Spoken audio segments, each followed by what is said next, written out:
I was not even expecting this one. I was doing my events here because, as you can see, I'm a super lazy person and I was actually saving this for the last moment. But anyway, look what we got here. We got a 2.0 special program announcement on a Monday.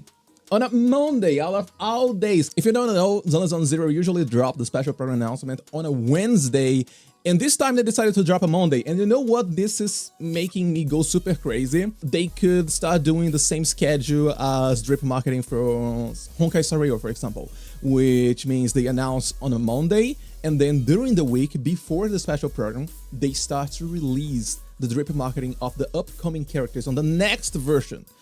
So this means there's a chance, I know, there's a chance we're getting the 2.1 drip marketing before the actual live stream, which is going to be insane. It's going to be insanely good. So yeah, so let's build up some hype for the 2.0 because I honestly super excited for the 2.0, especially after all the things they announced on a dev post they made a few months ago, you know, way before the 2.0 teaser. 2.0 looks amazing. They are calling it Season 2, and they also mentioned on the dev post that this is going to be pretty much a rebirth of the game, you know? So I'm really curious to see what kind of things they're going to bring into the game.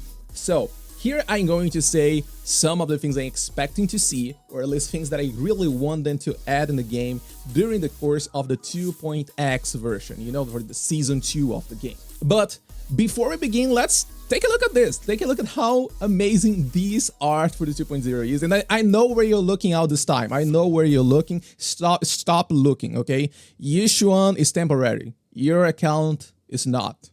Your account is eternal. Okay, so remember this. Despite this, I'll still be pulling Yishuan, that's for sure. I'm probably going to be pulling Jufufu as well. It just depends on how Jufufu is going to be, and we're going to be watching this together May 23. So we're going to see how Jufufu is. I'm going to be working on a special program recap as well. So don't worry, in case you can't catch up live, I'll be working on all of this stuff for everyone to see. Anyway, let me know in the comments down below who are you pulling the 2.0. As I said, I'm probably going to pull both Yishuan and Jufufu. It just depends on how Jufufu kit is going to be. Actually, there's one thing that may make me skip the 2.0. If they decide to release on 2.1 Orpheus, then I'm definitely going to skip 2.0. I'm going all in on Orphe, that's for sure. You know what? They could also release the idol group. Holy crap, there's so many possibilities for the 2.1, and I can't wait to see what they are going to bring.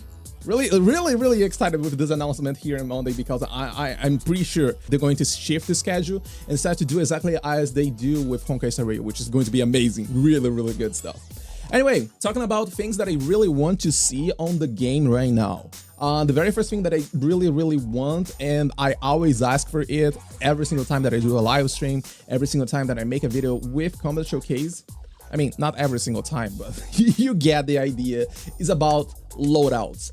I really think that loadouts are going to help the game for good, especially because of Deadly Assault. Because on Deadly Assault, in case you don't know, you can actually, you know, shift all your gears, all of your weapons in between characters. Let's say, for example, I'm using just for example, I'm using Evelyn here on this clear, and then finish my clear, got my 3 stars, then I can go on Typhoon Destroyer, and I can instead pick up Soldier Ambi, for example, and use the exact same gear set as Evelyn without a problem. It's not going to change my Evelyn score.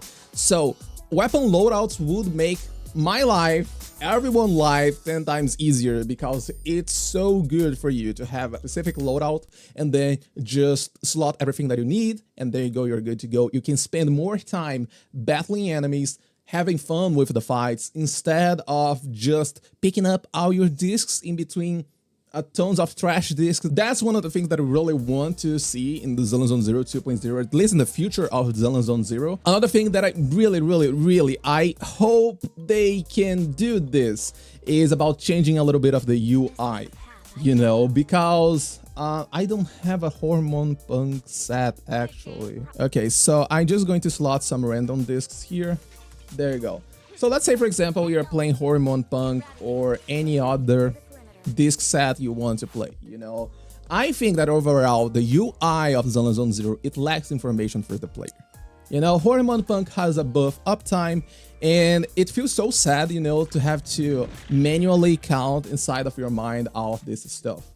You know, you need to keep like tracking everything inside of your mind because there's nothing on the UI that tells you if the buff is active or not.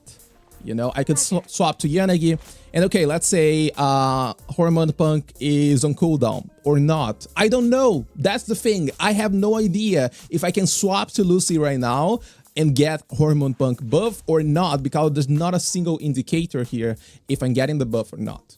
And there's a lot of other things that actually don't give us this information. It's super hard to keep track about these things, and I think, like, personally speaking, I can keep track of these things, but I know that there are a lot of players who don't want to bother with this shit. And if they don't want to bother with this, you're just making like the game harder for these players. So placing some indicators here, it's like super small stuff. As long as you can understand what each icon is going to be, it's totally fine. Because even if you go here like on details, there's nothing here. You get no information if your Hormone Punk is active or not. So I really hope they can make these small changes and make the UI better for the players to understand what is going on inside of the game. Another really cool thing that I really hope they can add to the game is actually more information about damage and other things that you're doing.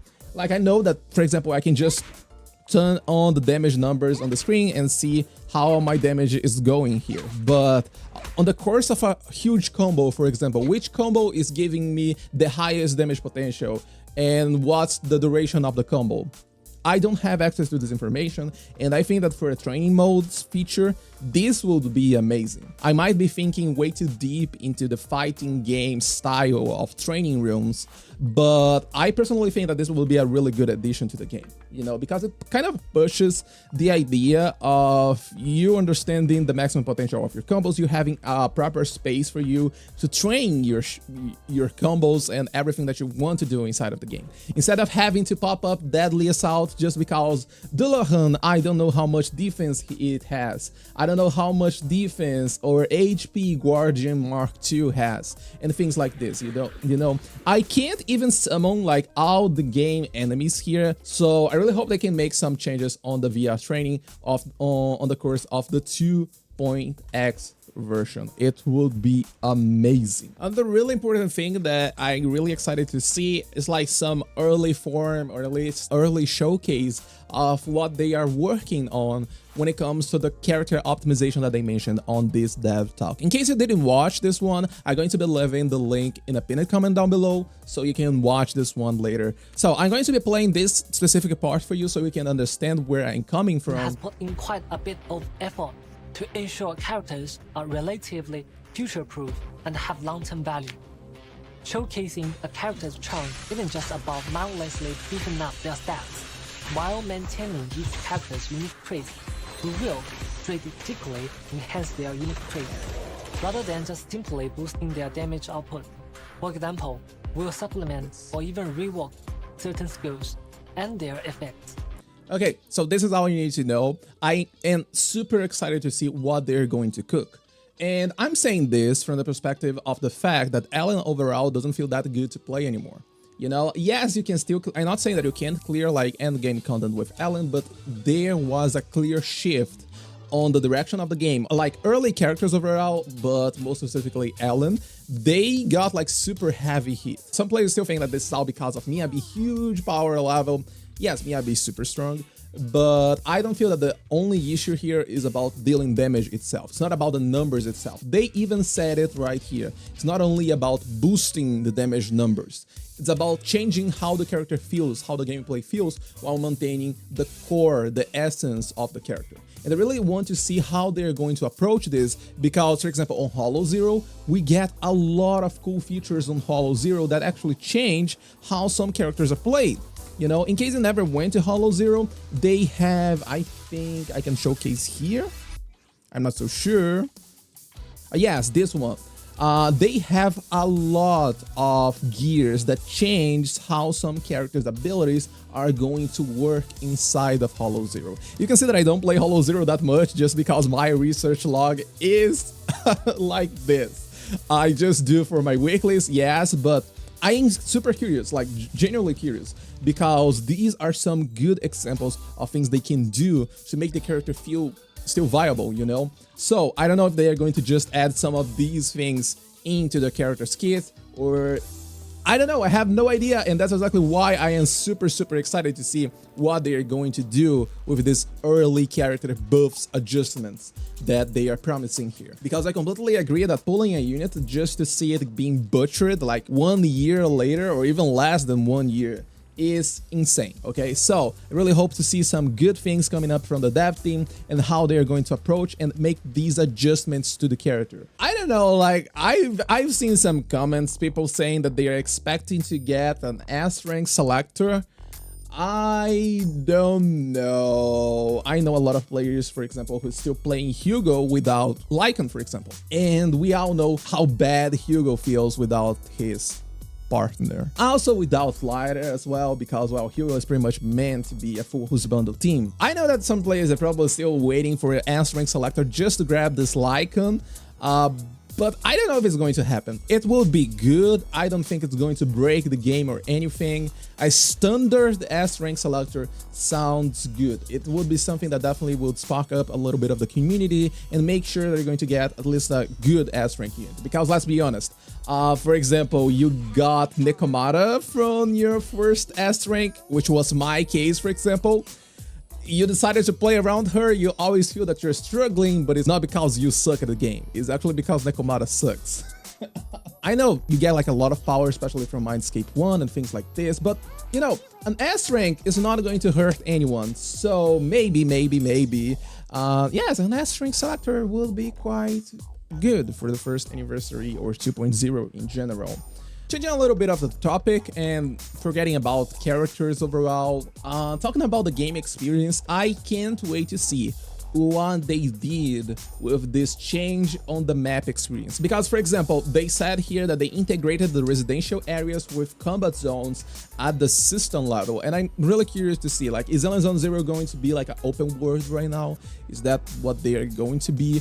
Or just going to be a really huge map where you can walk around and then instead of teleporting between areas, between different maps, you can just do some teleports to some specific points on the map, you see? So this would be quite interesting, because I agree that the way the game is right now, it is super comfy, you know, like going into 6th Street, for example. Oh, also this one. They mentioned here on the dev talk that they are redesigned the travel system, right? Changing from the original sliding area selection system to a larger map format. This is super important, because right now this feels like shit. The more places they are going to add to the game, it feels that bad. So when it comes to think about all these changes they are going to make to how the game feels, so instead of you having a lot of different maps like this one, you just have a huge map. You know, just have like a really big map. So, for example, like sitting here could take you closer to the hand building or something. So I'm really excited to see all these changes on the UI, but once again, I really hope they can also redesign a bit of the combat UI.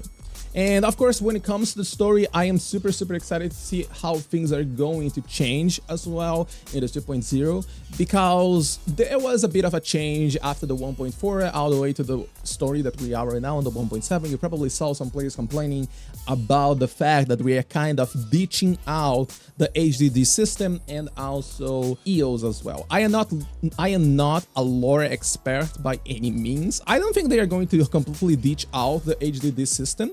About Eous, I'm pretty sure that Eous itself, like the Bamboo itself, we had some interaction since the 1.1, I think, where you kind of see the side of Eous not wanting to be just a tool for the proxies, you know. So not going to dive too deep into the story of the game, because as I said, I'm not a lore master or anything. But yeah, I think the story has some good ground for why things are changing. I just agree that I want to see more fairy interactions, because if I recall correctly, we barely listened to anything like fairy lines in the 1.7. There's also this lore teaser they released back in the 1.0 with a lot of different AIs, as you can see here, I think. Yeah, there we go. maybe a little bit before. There we go. We have Genie, Ghost, Yokai, and Fairy. All these are different AIs. So I'm really curious to see what else are we going to get related to this lore teaser. Did they completely ditch out this story and they started rewriting like everything from the scratch? I have no idea, but I am definitely excited for this 2.0. So yeah, that's it for this video. I think I already did a pretty long yapping section here. This is probably going to be a 18-minute video or so. I'm sorry. But yeah, let me know in the comments down below which features you are also interested to see in the version 2.0, which units you're planning to pull, as I said before. Thank you so much for watching. Have a beautiful day, and I await you in the special program May 23. See ya. Bye-bye.